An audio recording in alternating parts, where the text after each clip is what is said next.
Yo yo yo, what's up para penikmat Dupa Nusantara. Bertemu lagi kita di Dupapedia. Hidupkan dupa, nyalakan bahagia. Petang.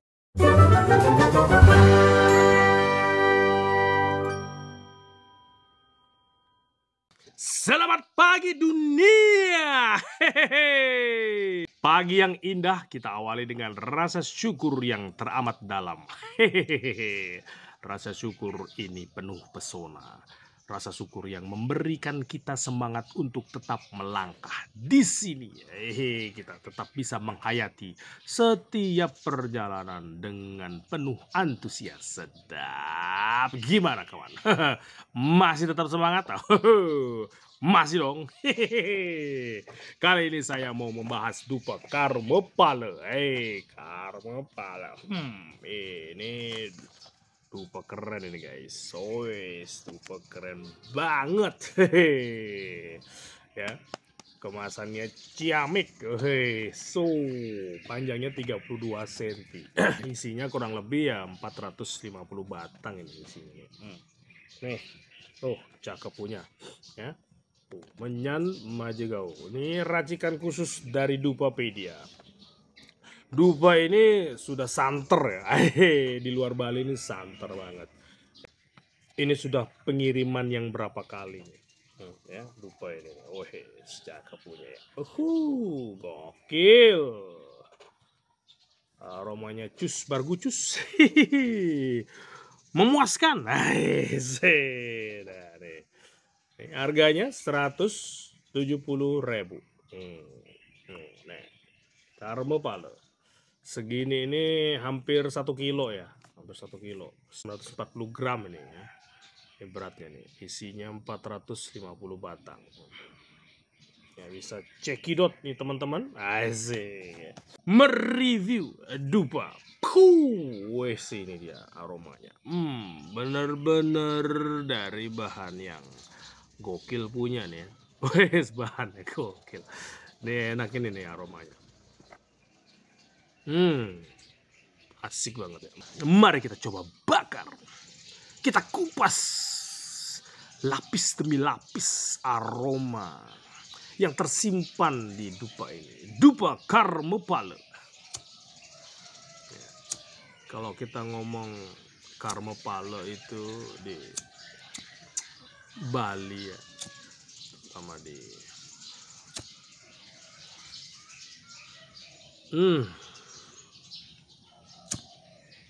sudah terasa menyapa.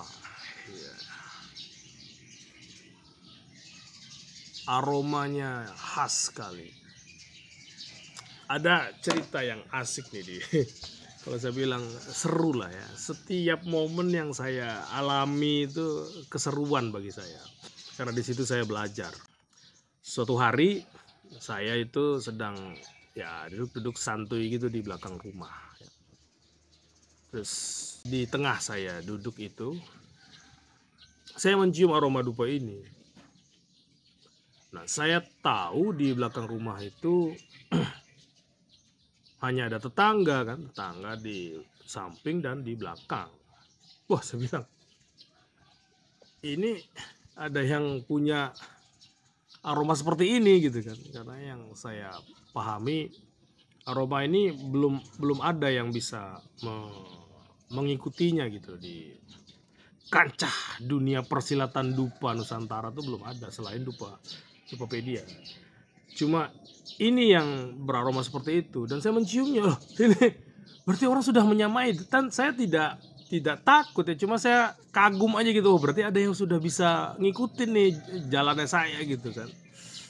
Saya udah kemana-mana tuh pikiran saya kan. Lagi ngomong pikiran itu sudah bisa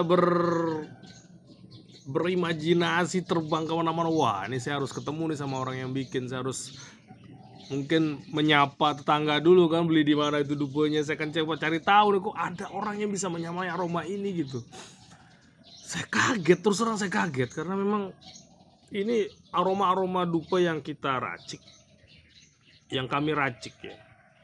Itu saya tutup mata tuh saya tahu itu tuh aroma saya gitu tuh ya. Wah, ini siapa yang bikin nih, jago nih orang udah bisa ngikutin nih aroma saya bilang begitu. Saya cium kemana-mana, di mana itu. Habis datanglah ibu saya gitu, gini, dia bawa ini canang. Hah, ibu? Ibu yang bakar dupo? Iya, ibu ambil itu dupo yang ada di gudang di samping rumah. Hah? Ada gudang dupo kan di samping rumah. Jadi dia masuk gitu. Dia ngambil dupo saya. Beberapa dupo-dupo afkiran, kan ada dupo-dupo afkiran yang mungkin salah satunya ada yang jenis ini gitu, dia bakar. Aduh, mulai buyar itu semua pikiran saya untuk kenalan, untuk coba diskusi, untuk coba ngobrol dengan orang-orang yang mampu gitu loh ngikutin. Ya saya bilang, ya itu dupo saya juga. Jadi ibu saya sempat membakar dan sempat keliling rumah. Aduh, saya bilang, karena saya berpikir 180 derajat ya, berbeda, berlawanan. Saya nggak pernah ngasih dupe di tetangga di belakang atau maupun di samping, belum pernah. Paling saya ngasih dupe tetangga yang ada di depan atau yang ada saudara-saudara yang ada di sekitar rumah. Tapi yang di belakang belum pernah. Makanya saya udah begitu pedenya dengan pikiran saya bahwa aroma ini sudah ada orang yang bisa bikin gitu. Ternyata masih dupe saya juga. Beh, ya sudah lah. Jadi saya sih berharap teman-teman juga punya kepedean yang sama seperti saya, ya kan, sehingga itu tidak terjadi pada teman-teman seperti yang saya alami di tahun 2016-an gitulah. Saya mulai goyah waktu itu. Dan beberapa pertanyaan, ada pertanyaan kunci yang memang saya tidak bisa menjawab. Apa sih bedanya dupemu dengan dupa orang lain? Waktu itu saya nggak bisa jawab, sama sekali saya nggak bisa jawab, karena saya tidak punya ciri khas, saya tidak punya benang merah yang bisa membedakan antara dupa saya dengan dupa orang lain. Bagaimana mungkin orang bisa loyal sama dupa kita kalau kita sendiri tidak bisa membedakan apa sih sebenarnya yang menjadi ciri khas dupemu, ya kan? Di dupa ini nih ada aroma kan, kuncinya nih aroma. Kalau kita ngomong makanan itu kuncinya rasa. Jadi ketika kita ingin dikenal secara berkesinambungan dalam jangka waktu yang panjang, kita harus punya anchoring, kita harus punya jangkar terhadap aroma yang menjadi kunci dari produk kita di dupa ini. Dan akhirnya sampai sekarang ada beberapa dupo-dupo yang signaturenya Dupopedia, dan itu yang menjadi kekuatan bagi kami untuk melangkah. Untuk tetap melangkah, kami punya bahkan visi yang lebih besar lagi untuk bisa memperkenalkan seni aroma itu ke jenjang yang lebih ciamik di Nusantara, ya. Tidak hanya sekedar anak bawang, tim hura-hura, ya kan. Ya kan, biasanya kalau di seni kuliner itu kan aroma tuh hanya sebagai pendamping aja, side dish lah. Dia kalau bisa sih bisa jadi peran utama juga kalau di seni peran, ya. Dia bisa jadi peran utama. Dia bisa jadi objek yang cukup syahdu. Ya. Bicara tentang aroma ini bener-bener ngeground banget ya. Jadi dia memang tidak terlalu dominan. Namun dia kita bisa memahami kehadirannya, tidak tiba-tiba nggak ada gitu, nggak, atau kita tidak paham gitu dengan aromanya. Siapapun mungkin sudah pernah tahu dengan aroma ini, cuma masuk ke memori yang berbeda-beda di setiap individu, mungkin dengan jangkar-jangkar yang berbeda. Salah satu mungkin ada yang memasukkannya di unsur ketenangan, mungkin ada yang memasukkannya ke unsur kerinduan, mungkin juga berkebalikan, ada kecemasan. Saat dia cemas, dia kebetulan ada input dari aroma ini, kemudian dia sandingkanlah dengan memori yang dia akan simpan. Itu ketika di-trigger oleh aroma dupa ini, muncul gitu. Rasa takut, rasa cemas itu muncul. Dan itu bisa kita atur sebenarnya. Melalui secara sadar pikiran kita ya. Kita atur perspektifnya kita. Kita bisa ubah pola pikir kita. Kita bisa ubah cara pandangnya kita. Keyakinan-keyakinan yang selama ini kita pegang, itu adalah pola-pola pikir yang kita bentuk.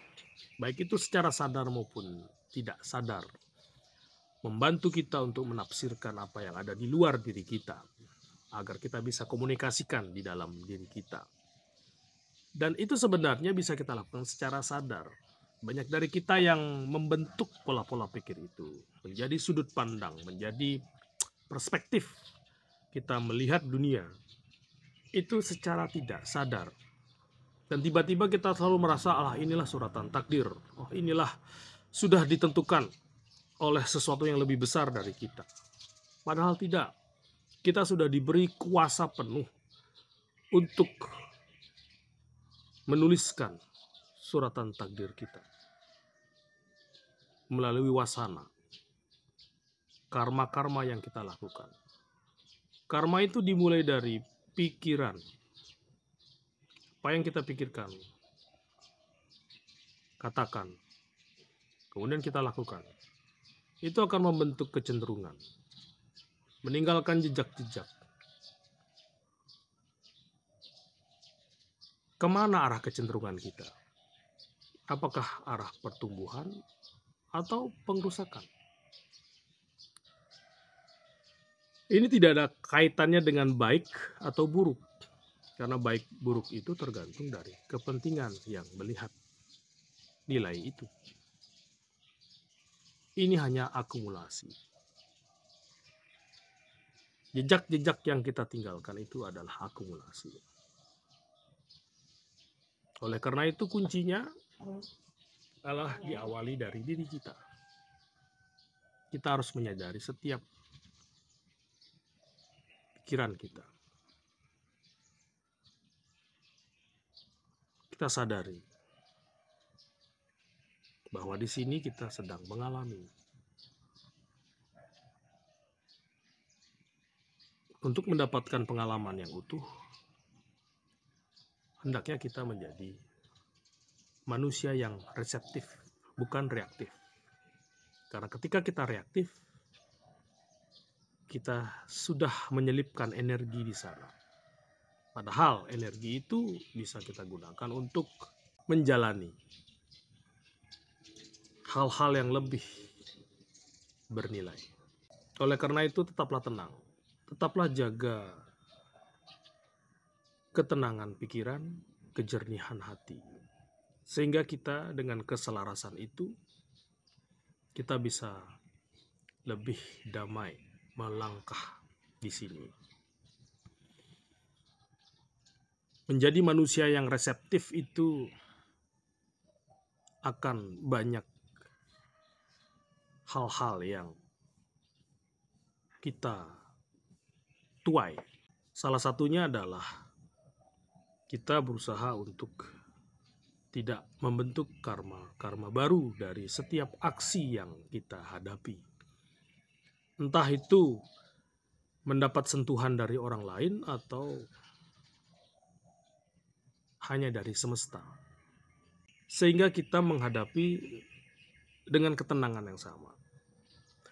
Kita pun berkesempatan untuk mengurai karma-karma yang sebelumnya kita tinggalkan sebagai jejak. Kita urai, release chain of karma.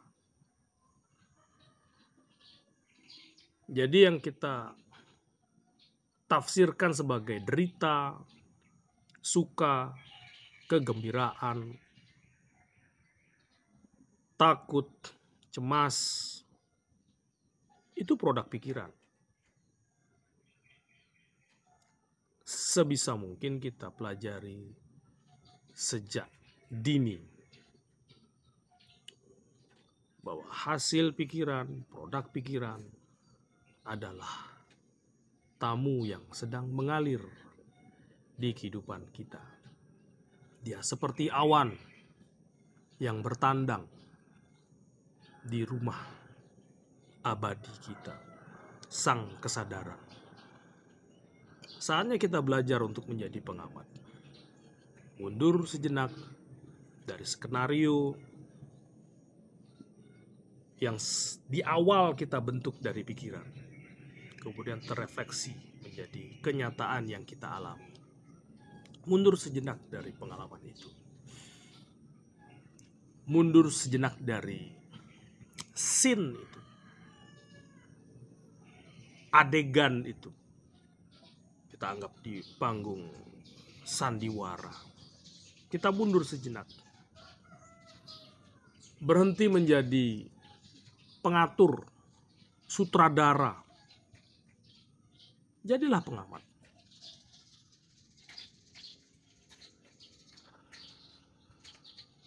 Ada baiknya kita meluangkan sedikit waktu kita untuk masuk ke ruang hening. Ruang di mana tidak ada perdebatan, tidak ada penghakiman terhadap orang lain, penilaian terhadap orang lain, karena kita merasa nilai kita lebih benar dari orang lain. Terlalu crowded, terlalu berisik. Masuk ke ruang hening kita.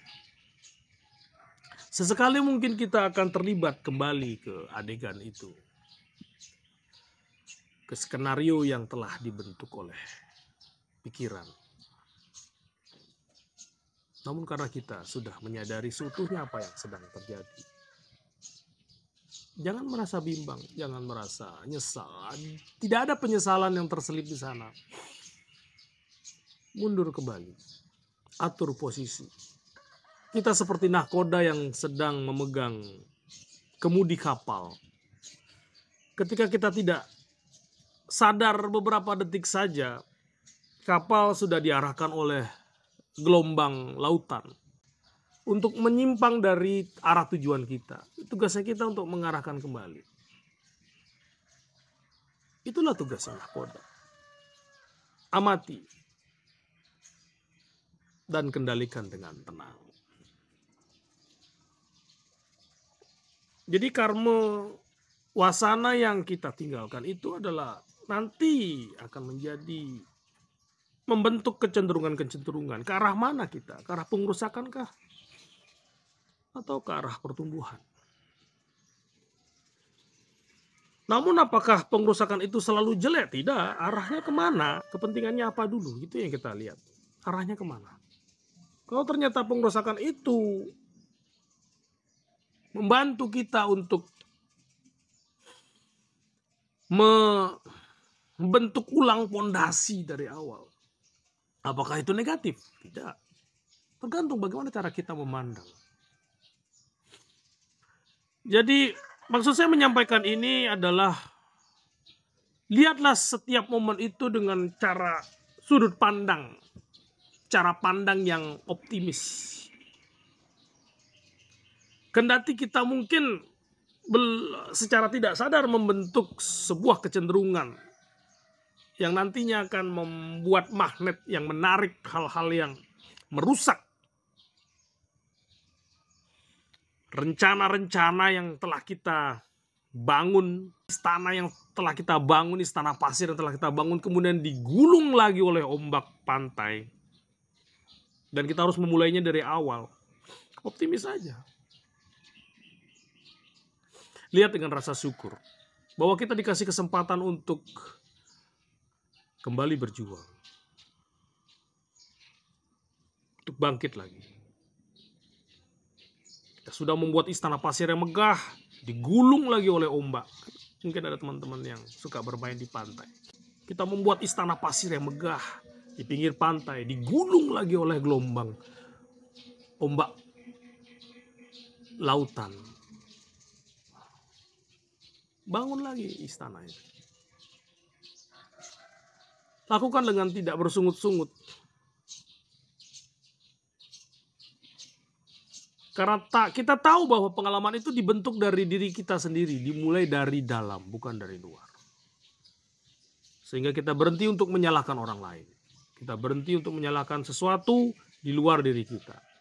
Bahkan ada sebagian dari kita yang cukup jauh menjangkau untuk menyalahkan. Dari kecil memang kita membutuhkan orang atau sesuatu yang dijadikan kambing hitam atas kesalahan kita. Secara nggak sengaja. Dari kecil. Kita diprogram untuk menyalahkan sesuatu atas ketidaknyamanan yang kita alami di luar diri kita. Padahal itu semua tergantung dari dalam. Bagaimana kita memandang setiap kesulitan-kesulitan yang kita hadapi.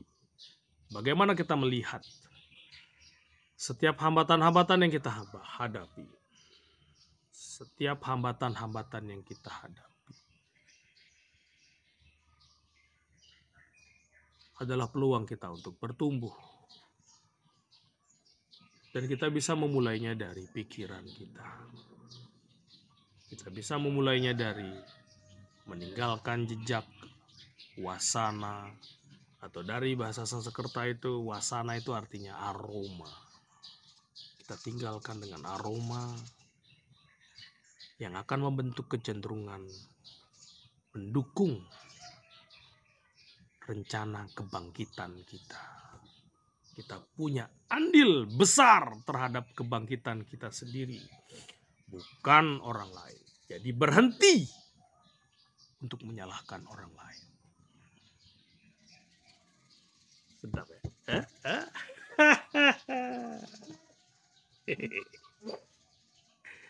Ini bawaannya kok enak gitu dengan aroma ini. Dupe ciamik ini cakep banget ya teman-teman, nih bisa jadi reminder lah ya kan, teman-teman yang ngerasa ada sahabat yang atau kerabat yang ingin kita bikin apa ya, kesan gitu lah ya, membuat dia terkesan ya. Bisa kasihnya lupa ini ada jadi reminder gitu ya, ada tulisannya cakep.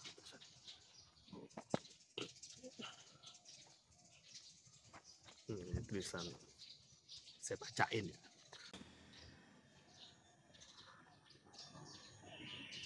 Kehidupan ini adalah bakti. Bakti kepada sesama, bakti kepada alam semesta, bakti kepada Yang Widi, pemberi restu segala yang ada di alam semesta ini. Bakti itu tak perlu diingat, ditunjukkan kepada orang lain, apalagi dihitung jumlahnya. Bakti itu sudah tersimpan rapi di memori alam semesta. Apapun kesehariannya kita, jadilah penerang melalui bakti yang kita torehkan. Kapan saja seseorang menyatu dengan bakti, ia sudah pulang ke dalam hatinya penuh senyuman. Pikiran, kata-kata, tindakan, serta tubuh kita adalah rangkaian mantra yang bergetar dari keputusan yang diambil atas sikap dan laku yang kita tanam di alam semesta dalam bentuk data. Data inilah yang biasa kita sebut karma pala. Jadi karma pala itu adalah hasil dari apa yang telah kita tanam. Hasil dari apa yang sering kita tinggalkan. Jejak-jejak yang sering kita tinggalkan. Kita akan tuai sendiri.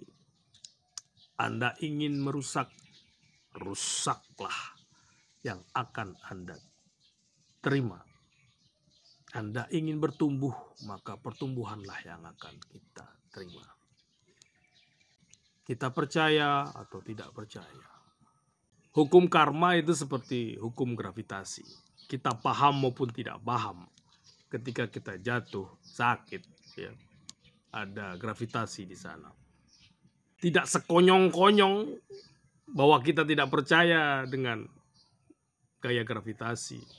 Ketika kita jatuh, kita melayang. Gitu. Seperti di ruang angkasa kan. Ketika saya jatuh, saya melayang karena saya tidak percaya dengan hukum gravitasi. Enggak, tetap berlaku.